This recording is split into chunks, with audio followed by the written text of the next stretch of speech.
日本从来不叫226革命或226政变，日本叫226帝都不祥事件。我操，帝都就是北京嘛，不是帝都是东京啊，日本的帝都啊。帝都它为什么叫帝都不祥事件呢？因为这事儿就丢人了，这就叫丢人事件了。怎么回事？为什么出现2个团的日本军队啊，1000多人，2个连队介入了？那这2个连队为什么要他们公开造反？我给你们念念他们写的信。他们造反之后发表了一份宣言啊，226兵变告全国民众书啊。这是真的，我给你念念。日本国乃在于天皇之失志，远古以来万亿年，这句话书没读好，操！日本有万亿年了，永无更替啊，没有换过王室啊，这也确实是啊，天皇这一脉没断过啊。以其日本国家天赋之美啊，传遍8鸿1宇，使普天之下人类尽情享受其生活。哎呀，操！你看看当时的日本民族自恋、民族自豪感已经升级为民族自恋感了。就是日本天皇统治有万亿思年啊！哎呀，永失服替，就是从来没有换过。然后日本国家天赋美德传遍8鸿1宇，当时日本那是臭大街呀，谁都烦你。所以日本此种基本使命，实为日本之光荣。故得远古以传至今啊！去你妈！远古你狗屁都没有，你东西都从中国学的。那大唐遣唐使这不都真的吗？啊！目前时代正为日本扩张实力、发扬国威之时。哎，这是实话。请来啊！最近私心私欲、不顾民生与繁荣之徒簇出啊，就是他妈贪污腐败分子汹涌而出，致使帝国主权大遭蹂躏啊！说日本主权被蹂躏了，我去你妈！日本主权被蹂躏，有这么被蹂躏的吗？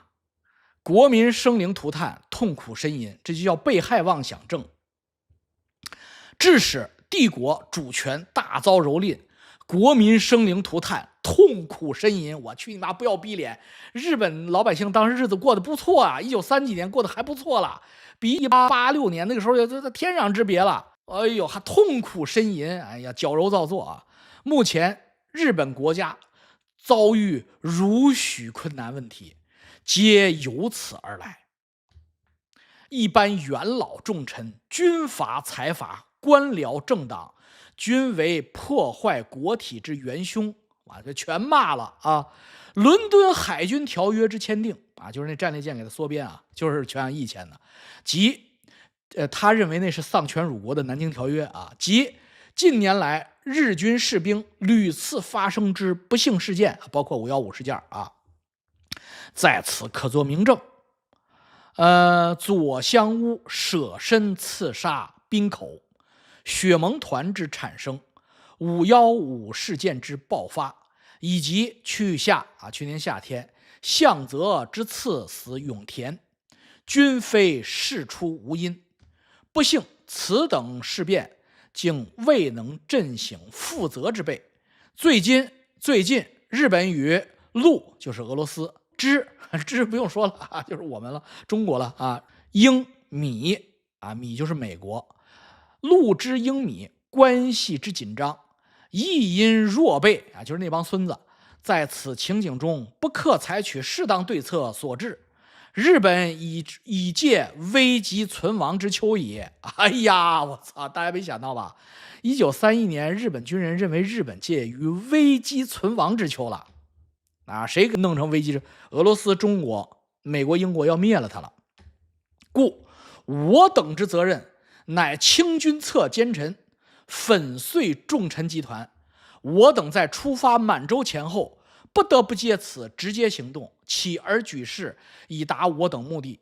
此系天皇陛下臣民之义务，其皇宗佑我举事成功，拯救我祖先国土。昭和11年2月26日，陆军步兵大尉野中四郎及全体同志上。哎，这是226日本政变，军事政变，告全国国民书。你就是把充满通篇疯话，完全是自我陶醉、自恋及自豪，以及叫自我受害。那他实际上是加害人啊，就觉得就是我操，要亡国灭种了，我团结起来，自我树敌啊。226事件，1936年，就是刺杀全养之后大约4年，2月26号，以黄道派啊，就是沙俄派，就是征俄派啊，青年法西斯军官为首制造的这么一个军事事变。那么是黄道派，就是征陆派和征支派的一次对决。事变的起因是北一辉啊，又是北一辉。北一辉是肯定不是征支派，这大家都知道，因为北一辉是宋教仁的铁杆，北一辉是侵华的啊。北一辉就恨不得当中国人呢，北一辉是恨不得在中国长大的，所以北一辉呢就是这一波日本陆军军官，就是亲中弄俄罗斯的这波军官的头，精神教父啊。所以呢，北一辉是个初中没上完，然后他就游学去了，就是等于肄业生啊，三流作家。然后呢，在上海长大学中文，在上海的一所公寓里面啊，就是结交了什么宋教仁啊、孙中山，他认识的，他在上海长大的，所以呢，他在这个公寓里边写了一本书，叫《日本改造方案》啊，他在极其穷困的状态下写的，没有出名啊。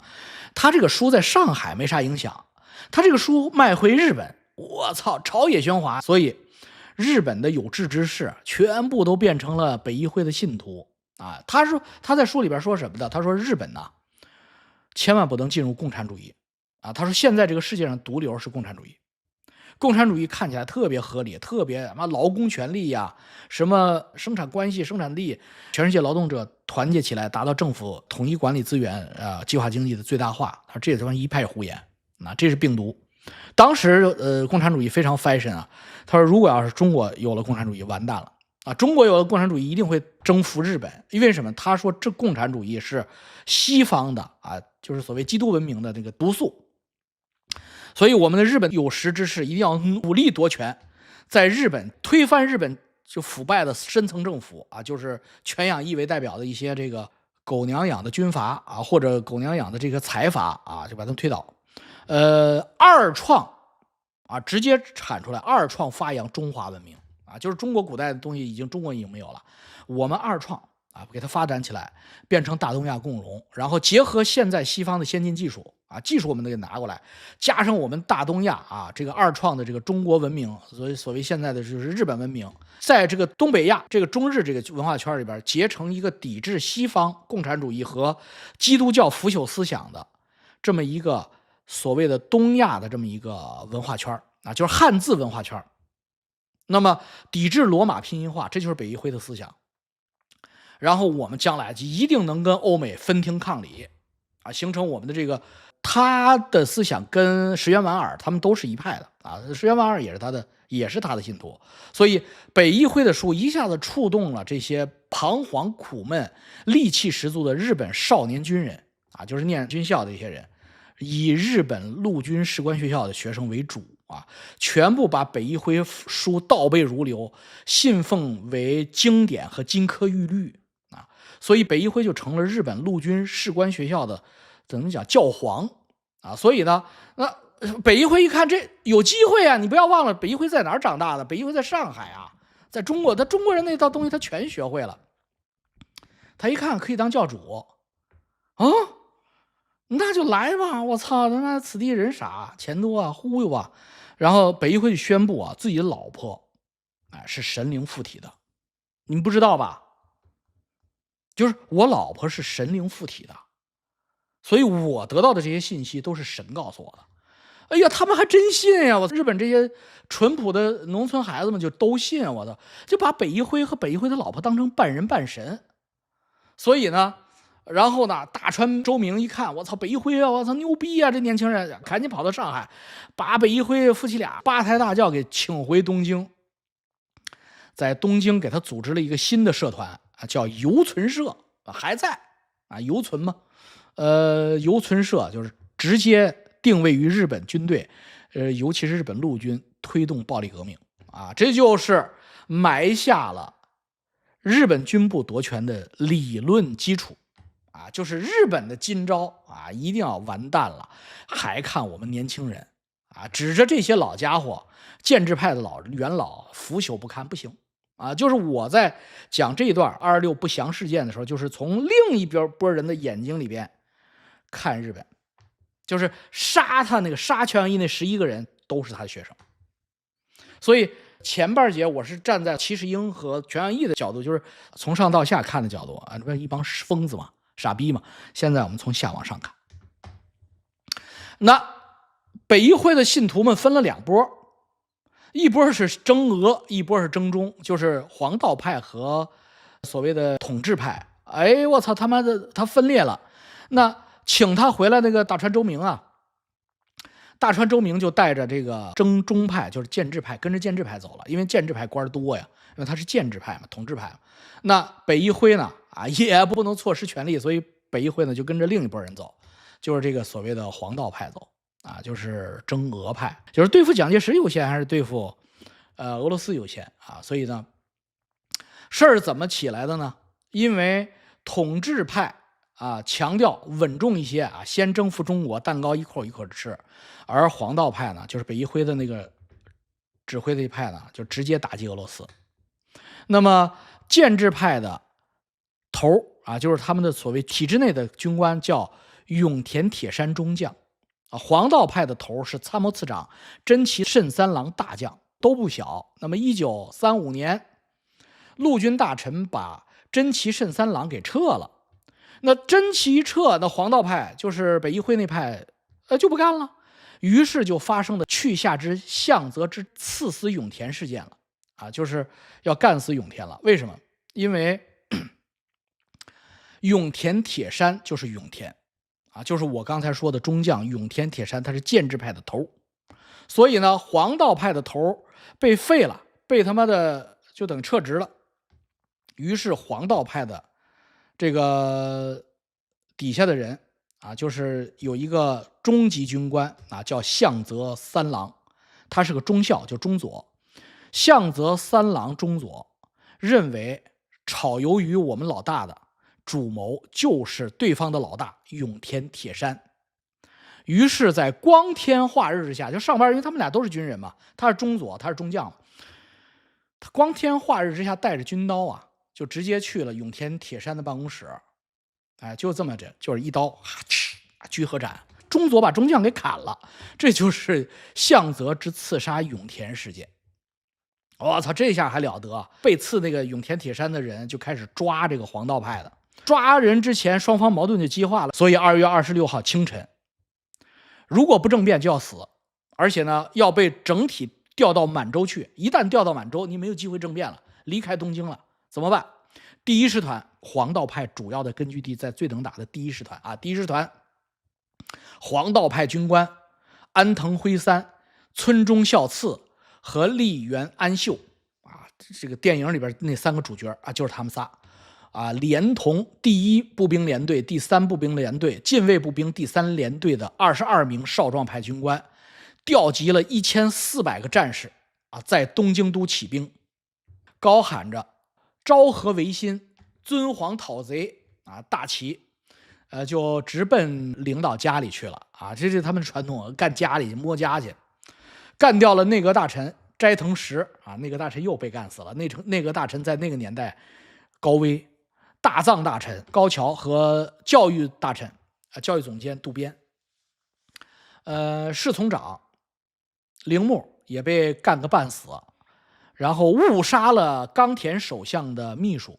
冈田首相跑了，冈田首相的秘书在冈田启介首相的秘书在被干掉了，然后顺利占领了陆军省参谋本部、国会和总理大臣官邸、警视厅全部占领，要求日本实现军管，立刻进行国家改造，任命荒木贞夫为关东军总司令，以对付苏联，撤销逮捕统治派军官。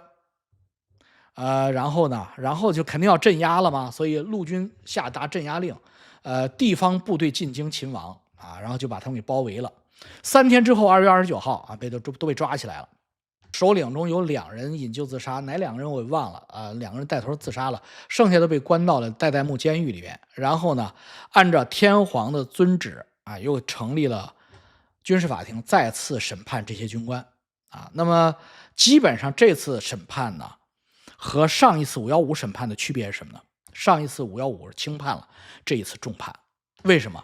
这一次人太多了，这一次他们甚至准备把天皇裕仁拿下，让天皇裕仁的弟弟，大家记得那个溥仪当时去访问日本，天皇裕仁的弟弟去火车站接站的吗？上台，这跟那个刺杀那22个性质不一样了这是一次系统的政变。那所以呢，枪毙了20个人就是那几个带头的，都被枪毙了，军官，13名低级军官枪毙，北一辉被判处死刑北一辉精神教父就这么被判处死刑了但是真正的幕后的那个所谓的真齐大将军就是他们那个精神领袖无罪因为他没有参与。然后呢，这个山下奉文香桥这些其他的将军们，因为也没有直接参与的任何证据，所以没有受审所以呢，直接参与政变的中下级军官全部枪毙这是226事件。226事件等于是515事件的导火索之后的直接核弹炸药，炸完了。炸完什么呢？就是日本的国运不可逆，就从这儿钉了棺材上的钉。因为之前日本的媒体还是相对民主的之前日本毕竟它是一个所谓的改革开放的国家。226事变之后，所有的民众舆论都不敢向这些跋扈的少壮军人再挑战了，就是反战的声音再不敢出来了。谁说反战都会面临新一次的更大规模的军事政变的威胁。所以从那一天，日本的国家命运就进入了个全民狂欢的阶段。各个报纸电视台，日本的各种所谓的专家学者只敢表达好战的情绪，而不敢表达反战的情绪。所以日本的历史直到今天对226事件的定义叫226帝都不祥事件，就不敢提，不敢用政变2个字。所以表示出日本这个国家当年的这种就是纠结。日本军部从此不但控制了政府，也控制了舆论。226之后，日本舆论被军部控制了，整个国家进入了不可逆的疯狂阶段该报兵刃了嘛。1936年之后就开始报兵器了，开始全面侵华，完了就是什么奇袭珍珠港就开始了所以从那一天起，自由和反战的声音在日语的世界里消失了。黄道派军官付之一炬，就是所谓的征俄派军官，这次全枪毙了。剩余的一些征俄派军官迅速跟征中派，就是统治派军官合二为一，共同成为了日本军国主义的马前卒、车前死。军人掌握了随时可以使日本内阁倒台换人的大权，在226事变之前没有这个权利。在515枪击全养义事变之前，日本军部是受日本中央政府内阁控制的，而且内阁很讨厌他们，但是他们就敢拔枪干。所以呢，就是从那以后，日本天皇成为军部的傀儡。因为日本天皇如果本来他就是傀儡，如果日本天皇在历史上一直是傀儡所以如果他不按照军人的思想走的话，就再给他来一次政变这次可能就冲进皇居去了。上次已经把侍卫长打死了，所以这次要冲进皇居那你不就被废了吗？所以日本就走向了法西斯军事专政。所以根据这段历史回过头来看，就是可惜了明白人居然是全养义如果全养义不死，日本国运不会断的。也就是说，他其实是中流砥柱，但是这个中流砥柱当时在日本居然变成了绊脚石和必须除掉的拦路虎。所以根据齐世英的观察和后来全养健对于齐世英的这种叙述，全养义被年轻军人打死，就是因为他不同意全面对中国动武，不同意全面对中国强硬，主张对中国妥协谈判。那么他被刺杀时态度从容，光明磊落，坚持要跟你谈一谈，结果没想到对方根本不谈，问答无用，击之。所以根据传闻啊，就是这个齐世英的传闻，全养义在私生活上面是无欲无求，就是中国典型的那种王阳明式的士大夫，而且是禅茶一味的士大夫啊。他对于所谓不重要的事儿，从不放在心头啊，胸怀阔达，你看他书法就知道了。但是呢，另一个特点就是非常尖锐，说话喜欢抓第一性啊，非常犀利，不留情面。嫉恶如仇，意志顽强，所以他的书法体现了刚劲爽朗，气势蓬勃啊，能看出来他的书法。所以1885年日本明治维新实行内阁制以来，日本的内阁总理大臣，就是日本的首相，都会写毛笔字。那么其中的书法第一是谁呢？书法第一是伊藤博文，公认的啊，伊藤博文排第一。书法第二就是全养义啊，包括到今天啊，包括到安倍书法也很好的。但是你看安倍写的书法，那是有蒋介石之风的，是四平八稳的啊，成平时代的。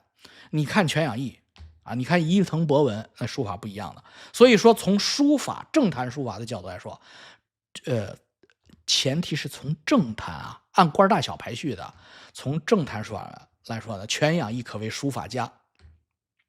那全养健呢，就是他的儿子呢，继承了他父亲的遗志啊，第三儿子，成为了日本的政治家啊。后来呢，战后呢，成为小说家。那么这个哥们儿呢，全养健呢，啊，说你们想不想知道啊？汪精卫叛变中华民国，成为汪伪政权的一把手，这事是谁劝的他？哎，你聪明的你们猜对了，就是全养健。他们就这么熟啊。全养健跟汪精卫呢关系，那不是一般的关系，所以全养健亲自找汪精卫谈，那咱们和了吧，啊，别打了，再打的话，中国完了，日本也完了。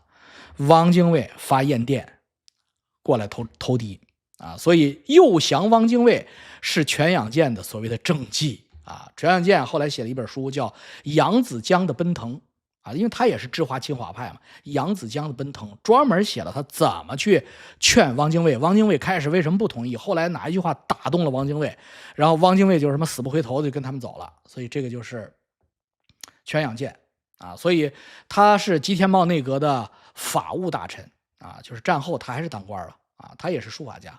好，这就是我们讲的日本的历史回看中国啊，拦路虎和绊脚石居然是日本国运的中流砥柱，很可惜，中流砥柱被一脚踹倒。